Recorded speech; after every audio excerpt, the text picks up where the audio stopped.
네, 오늘 이 거룩한 주일 아침에 하나님의 성전에 나와 예배드리는 사랑하는 그린빌 가족 한 분 한 분의 삶 속에, 또 가정 속에, 그리고 섬기시고 경영하시는 모든 일터 위에 하나님의 크신 은혜와 평강이 함께 하시기를 주님의 이름으로 축원합니다. 네, 감옥으로부터의 희망 메시지, 오늘 세 번째로 나눌 말씀은 홀로 그리고 더불어입니다. 저희 교회에 처음 등록하시는 분들과 저희가 새가족 교육을 할 때 저희 교회가 추구하는 일곱 가지의 핵심 가치를 함께 나눕니다. 무지개와 같은 희망을 주는 교회가 되기 위해서 레인보우, 각각의 그 알파벳에 맞추어서 하나씩 그 핵심 가치들을 살펴보는데, 그 중 하나가 B. 혹시 B는 뭔지 기억나세요? 설교로도 하고 뭐 교육도 하고 그랬는데, B는 밸런스입니다. 균형을 맞추는 것이 참 중요합니다. 신앙생활을 할 때 이렇게 균형을 맞추는 것이 정말 중요합니다. 균형을 잃고 한쪽으로만 너무 치우치게 되면 건강한 신앙생활을 할 수 없습니다. 하나님을 믿는다고 하는 것은 근본적으로 하나님과 나와의 1대1 만남이 필요합니다. 내가 하나님을 1대1로 만났을 때 그때 구원이 시작됩니다. 구원의 문제는 다른 사람에게 있는 것이 아니라 나와 하나님과의 관계 속에서만 설명될 수 있습니다. 아멘. 다른 사람이 이 관계 안으로 들어올 수 없습니다. 부모님의 신앙이 아무리 좋아도, 아무리 아버지가 목사여도 그것이 내 구원을 보증할 수 없습니다. 아멘. 교회에 아무리 많이 와도, 예배를 그냥 많이 드려도 그것이 내 구원과는 상관이 없습니다. 구원은 반드시 내가 하나님을 1대1로 만났을 때 시작이 됩니다. 그러한 만남의 경험이 있는 사람은 압니다. 내가 믿는 하나님이 얼마나 전지전능한 분이신지, 또 그 하나님이 얼마나 나를 사랑하시는지 그것을 알고 있습니다. 그래서 바쁜 시간을 쪼개어서 그분과 좀 따로 만나기 위하여 기도를 하기도 하고 성경책을 읽기도 합니다. 이러한 노력들이 그 사람을 조금 더 신실한 그리스도인으로 만들어줍니다. 그런데 이렇게 또 너무 하나님만 찾다 보면 주위에 있는 사람들이 눈에 잘 들어오지는 않습니다. 다른 사람들과 좀 이렇게 섞이다 보면 내 이 순수한 마음과 내 믿음이 더럽혀지지는 않을까, 그런 걱정이 들기도 합니다. 누군가의 모습 때문에 자꾸 시험에 들기도 합니다.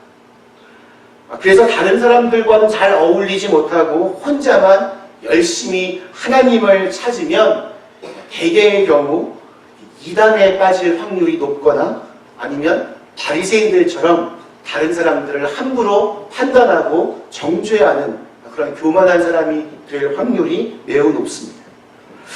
그런 의미에서 교회가 아무리 좋아도, 교회에 있는 시간이 너무너무 좋아도 시간이 되면 집으로 돌아가셔야 됩니다. 그곳에서 만나고 그곳에서 내가 사랑해야 될 사람들이 있기 때문입니다. 나 혼자 기도하는 것이 아무리 정말 행복하고 좋아도 의식적으로 다른 사람의 그 기쁨과 슬픔에 함께 공감하면서 어느 누군가를 찾아서 만나야 됩니다. 신앙생활이라고 하는 것은 이렇게 하나님과 나와의 관계, 그리고 나와 이웃의 관계가 유기적으로 긴밀하게 연결되어야 합니다. 이것이 오늘 이 27절에 등장하는 복음의 합당한 생활이라고 저는 생각합니다. 우리가 신앙적으로 좀 성숙해지기 위해서는 지금 자기의 그 영혼의 상태를 비추어 볼 수 있는 거울이 있어야 됩니다. 거울은 그 유리의 뒷면에 어떤 그 절연 물질을 입혀서 빛을 반사하도록 만든 것입니다. 창문을 통해서는 우리는 밖을 볼 수 있지만 거울을 통해서는 자기 자신을 보게 됩니다. 세상에는 우리의 거울이 되어주는 사람들이 있습니다. 부모님이 그렇고 선생님이 그러합니다. 친구들이 그 역할을 해주기도 합니다. 우리는 때때로 그들 앞에서도 나 자신을 한번 세워보아야 합니다. 그래야 내 삶이 지금 어디로 향하고 있는지를 알 수 있습니다. 그리스도인들은 복음의 말씀을 거울로 삼는 사람들입니다. 복음의 말씀을 삶의 척도로 삼아서 우리의 삶을 조율해가고 조정해가는 것을 신앙생활이라고 부릅니다. 오늘 말씀에서 이 사도 바울은 빌립보 교인들에게 복음에 합당한 생활을 하라고 요구하고 있습니다. 그렇다면 복음에 합당한 삶이라고 하는 것은 무엇입니까? 복음은 예수 그리스도입니다. 우리가 복음을 굿 뉴스라고 부릅니다. 좋은 소식, 복된 소식. 예수님이 이 땅에 오신 것은 정말 좋은 소식이었습니다. 예수님 때문에 죄 많고 허물 많던 우리 모두가 구원을 얻을 수 있게 되었습니다. 그 예수를 믿기만 하면 구원을 얻습니다. 그런데 그것으로만 끝나는 것이 아닙니다.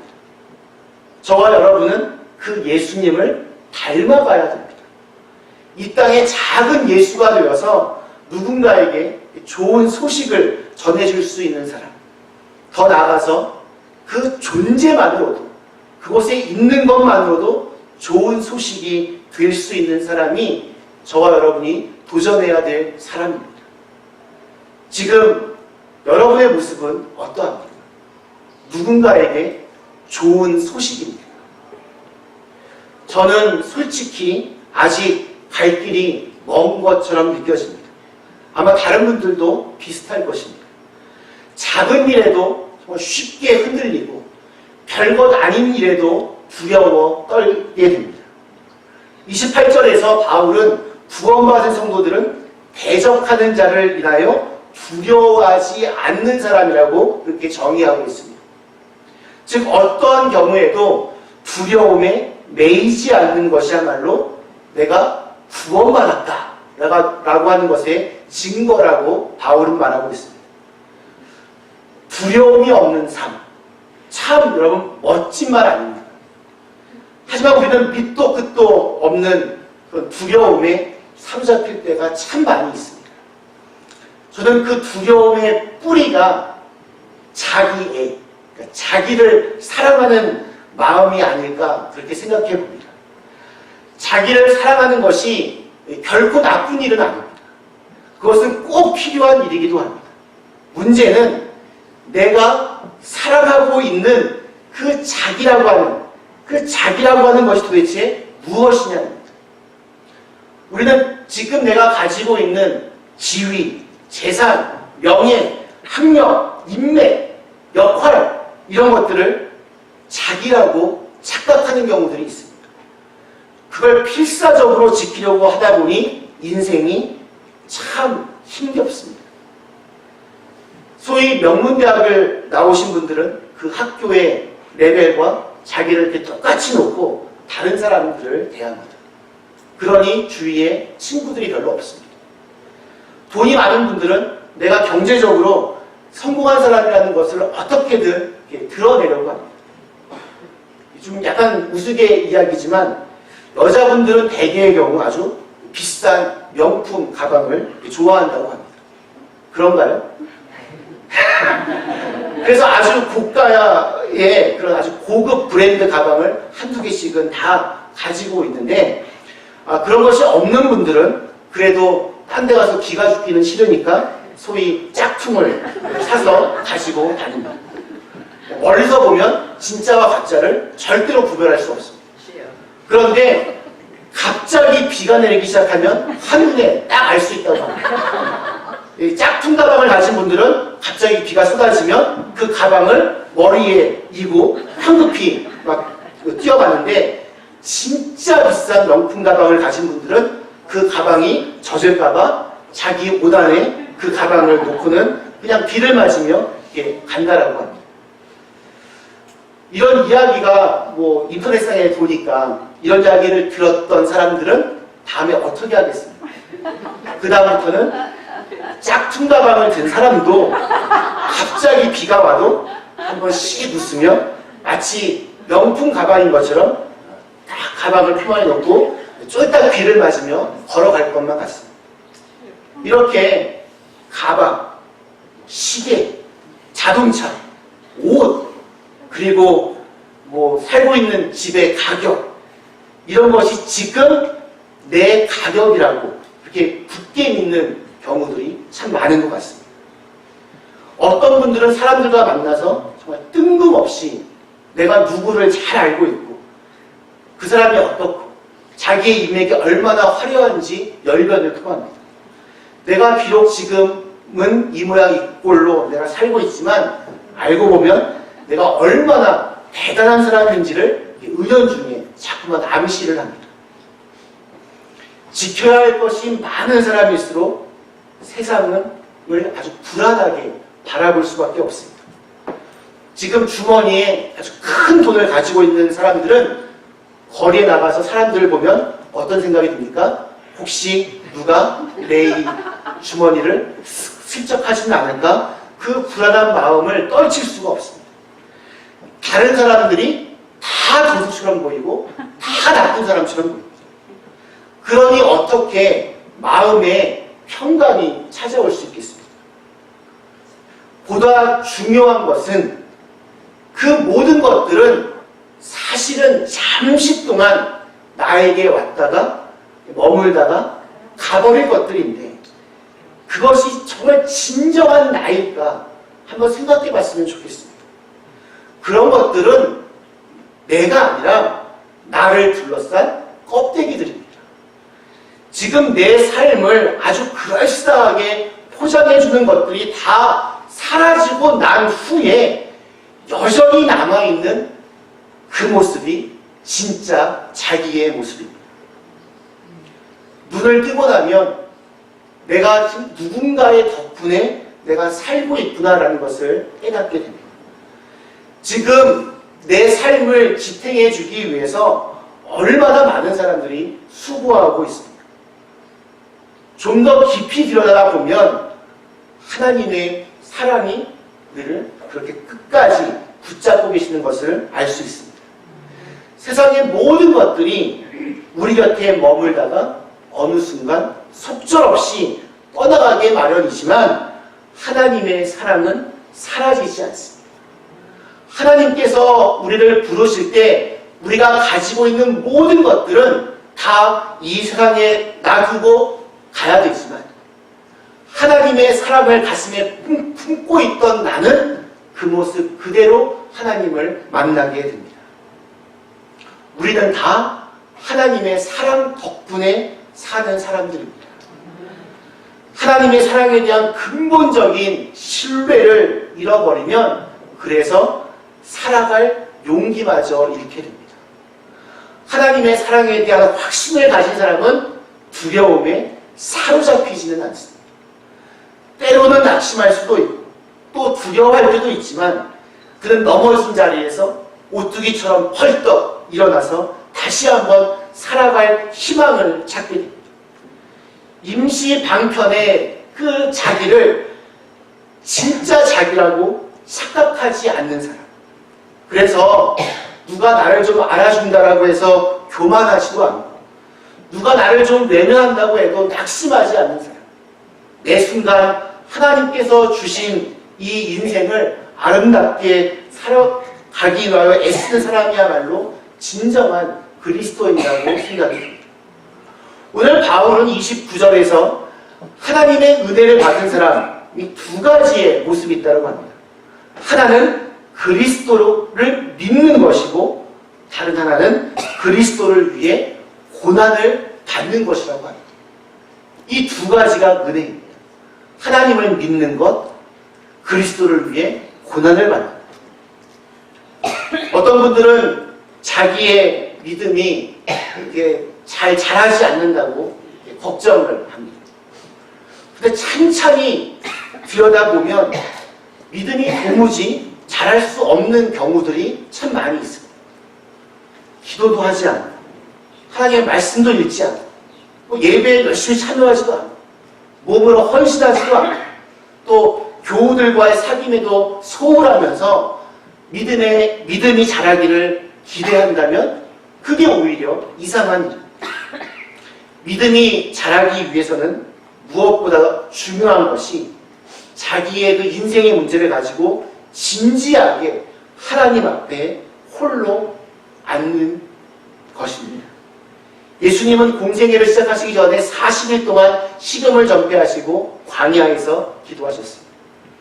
바울은 다메섹에 흐신 이후에 아라비아 사막으로 가서 거기서 홀로 보냈습니다. 엘리야는 작은 시냇가에서 혼자 지냈습니다. 그게 다 하나님의 마음이라고 하는 거울 앞에 자기를 비추어 보는 그런 과정이었습니다. 이 고달픈 몸은 힘들지만 이 과정들을 통해서 그분들은 세상의 풍파가 뒤흔들 수 없는 정말 만세반석을 자기들 마음속에 준비해 놓았습니다. 이렇게 해서 자기의 문제를 해결한 사람들은 이제 다른 사람들의 무거운 짐을 함께 지려고 하고 자기 속에 있는 행복과 이 마음의 평화를 함께 나누어주며 살게 됩니다. 그 일은 사실 결국 쉽지 않습니다. 우리는 내가 사실은 선한 마음을 가지고 있다고 해서 이 세상이 다 박수갈채를 보내는 것이 아니라는 것을 잘 알고 있습니다. 오해를 받을 때도 있고 박해를 받을 때도 있고 또한 모욕을 당할 때도 있습니다. 지금도 정말 선의를 가지고 불쌍한 사람들을 돕다가 그들로부터 말할 수 없는 수모를 당하는 이들이 참 많이 있습니다. 이상한 일이 아닙니다. 사랑을 받아본 적이 없는 사람들은 세상의 이 냉랭함에 주눅들었던 사람들은 그렇게 값없이 주는 사랑을 의심의 눈초리로 바라볼 수밖에 없어요. 그러니 여러분 선을 행하다가 낙심하지 마십시오. 우리 주님도 세상을 사랑한 대가로 저와 여러분을 사랑한 대가로 십자가를 지셨습니다. 바울도 이 생명의 길을 전하다가 온갖 박해와 시련을 당했습니다. 하지만 한번 보십시오. 정말 신앙인의 그 멋진 모습으로 굳게 서 있는 사람들은 그러한 어려움 때문에 자기의 길을 포기하지도 않았고 또한 좌절하지도 않았습니다.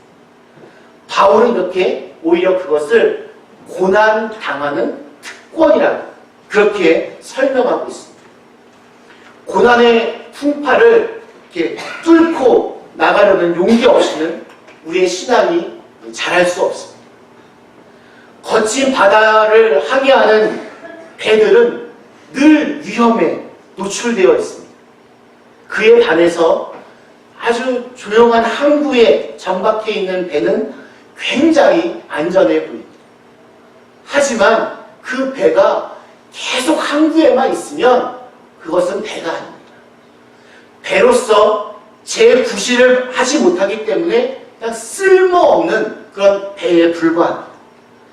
우리가 고난 당하는 것이 두려워서 우리 진리의 선한 싸움을 마다한다면 도망친다면 우리는 예수님께서 가르치고 계시는 그 진리의 세계에 이를 수 없습니다.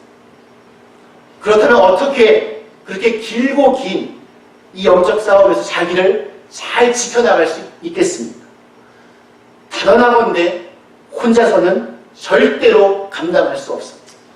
그렇게 하나님은 우리에게 함께 짐을 짊어질 사람들을 붙여주셨습니다. 교회가 바로 그러한 하나님의 백성들의 모임입니다. 오늘 바울은 27절 후반부에서 너희가 한 마음으로 서서 한 뜻으로 복음의 신앙을 위하여 협력하라 라고 권면합니다. 다양한 사람들이 모인 집단이 한 마음이 되는 건 정말 쉬운 일이 아닙니다.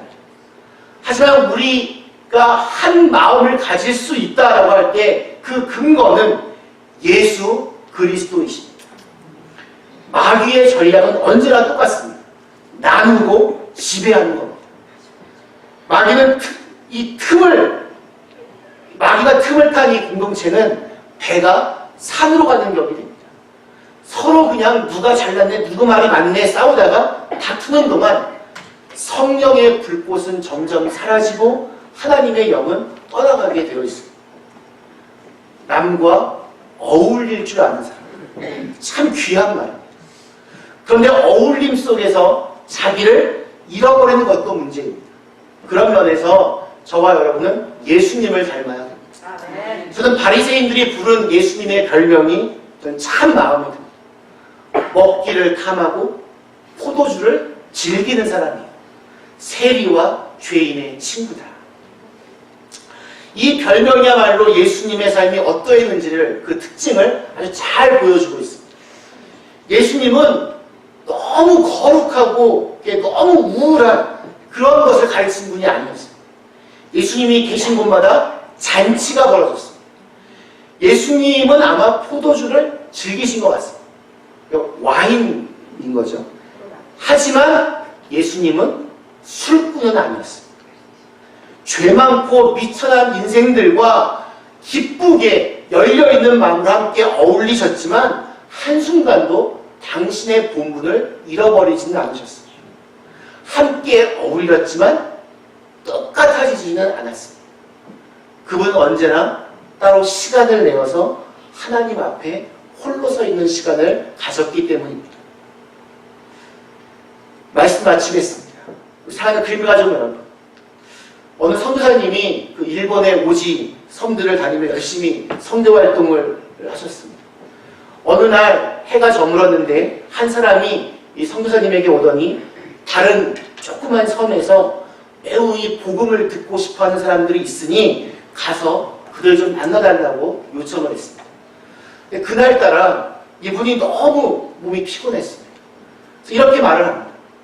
제가 지금 너무 지쳐 있으니 당신이 좀 내 대신 그들에게 이 성경책을 좀 갖다 주십시오. 그래서 이 사람이 이렇게 대답을 합니다. 아닙니다. 지금은 그 사람들에게 성경책을 갖다 줄 수 없습니다.